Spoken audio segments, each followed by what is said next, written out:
মজলুম জননেতা মাওলানা আব্দুল হামিদ খান ভাসানীর ৪৮তম ওফাত বার্ষিকী উদযাপন উপলক্ষে গণতন্ত্র, সার্বভৌমত্ব ও মাওলানা ভাসানীর প্রতিপাদ্য নিয়ে সেমিনার অনুষ্ঠিত হয়েছে। শনিবার ১১টায় বিশ্ববিদ্যালয়ের ১২তলা একাডেমিক ভবনের সম্মেলন কক্ষে অনুষ্ঠিত সেমিনারে প্রধান অতিথি হিসেবে বক্তব্য রাখেন দেশবরেণ্য বুদ্ধিজীবী ও গবেষক, ইউনিভার্সিটি অফ লিবারেল আর্টস বাংলাদেশের অধ্যাপক সলিমুল্লাহ খান। আমরা সকলে বিশ্বাস করা শুরু করি যে সমাজতন্ত্র এবং গণতন্ত্র পরস্পর শত্রু। এমনকি ১৯৭২ সালে বাংলাদেশ স্বাধীন হওয়ার পর রাষ্ট্রীয় মূল মন্ত্র হিসেবে যখন একবার বলা হচ্ছে গণতন্ত্র, সমাজতন্ত্র, ধর্মনিরপেক্ষতা এবং জাতীয়তাবাদ, এগুলো আমাদের মূলনীতি, আমরা ঠিক বুঝে উঠতে পারি না আপনারা কি বলতে চাচ্ছেন। এই দুটো পরস্পর বিরোধী চিন্তাটা এমন ভাবে দেওয়া হচ্ছে আপনি গণতন্ত্রের পক্ষে না সমাজতন্ত্রের পক্ষে। তখন শুনলাম আওয়ামী লীগ গণতন্ত্রের পক্ষে, মৌলানা ভাসানী সমাজতন্ত্রের পক্ষে। কিন্তু মৌলানা ভাসানী হচ্ছে প্রকৃতপক্ষে গণতন্ত্রের পক্ষে, এবং গণতন্ত্রের পক্ষে বলে গণতন্ত্রের মানে হচ্ছে সকলকে তার প্রয়োজন অনুযায়ী সমাজ যোগাবে এবং সকলে তার নিজ নিজ সামর্থ্য, মেধা এবং দক্ষতা অনুসারে সমাজকে দেবে। তাকে দেবার সুযোগটা দিতে হবে, যেটাকে সহজ ইংরেজিতে বলে এমপ্লয়মেন্ট, তার কর্মসংস্থান থাকবে।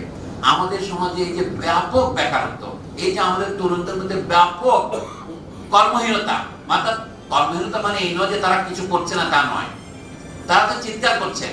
কর্মহীনতা মানে যে কাজটা করতে আগ্রহী, যে কাজটা করতে সক্ষম, সেই কাজটা সে পাচ্ছে না। অনুষ্ঠানে সভাপতিত্ব করেন বিশ্ববিদ্যালয়ের ভাইস চ্যান্সেলর অধ্যাপক ডক্টর মোহাম্মদ আনারুল আজিম আখন্দ।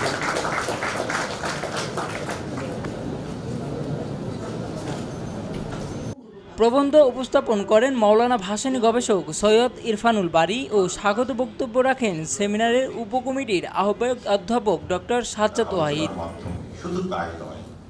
এতে বিশ্ববিদ্যালয়ের বিভিন্ন বিভাগের শিক্ষক, শিক্ষার্থী, কর্মকর্তা ও কর্মচারীবৃন্দ অংশগ্রহণ করেন।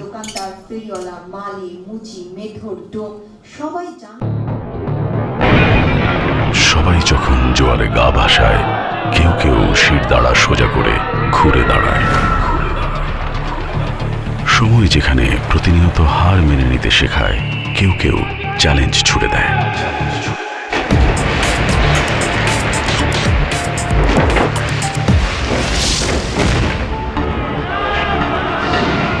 পক্ষপাতের ভিড়ে আজ থেকে কোনো পক্ষ নয়, খবর হবে নিরপেক্ষ।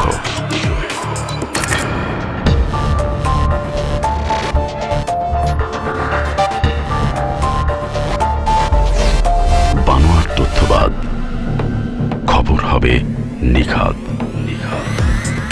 ভেঙে গুজবের শিক, খবর হবে নির্ভীক। এলো মুক্ত চিন্তার স্বাধীন দৈনিক খবরের কাগজ। এখন খবর হবে নিখাত, নির্ভীক, নিরপেক্ষ।